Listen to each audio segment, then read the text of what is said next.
Society of the Snow is the second cinematic retelling of the tragic 1972 Andes flight disaster in which many people lost their lives after the plane they were on crashed into a mountain and splintered into pieces.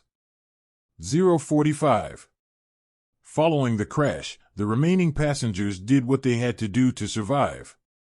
Initially, this included the need to huddle together to stay warm, but later, as food rations ran out, they were also forced to consume the flesh of their dead friends.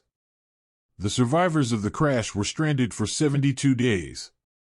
At the end of this time, a rescue team arrived and took them to safety. But how were the rescue team alerted?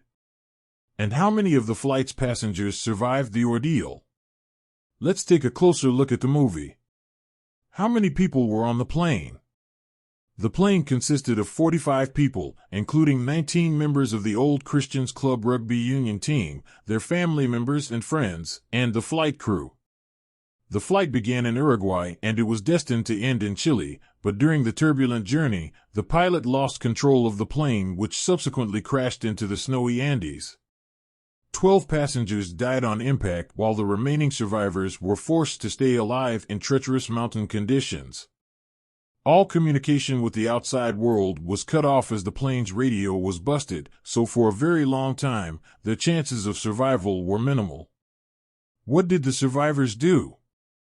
After the crash, the survivors of the crash huddled together to stay warm while coming to terms with the terrible event that had befallen them. During that first night, others died as a result of cold and injury, so the group quickly began to dwindle in number. The following day, the remaining passengers tried to signal a passing plane, but despite thinking they had been seen by the pilot, no help arrived. They quickly began to salvage food supplies, but they didn't have enough to help them survive more than a few days. As there was no animal or plant life in the area, they had nowhere to source food either, but some began to eat cigarettes and other inedible items to fend off hunger.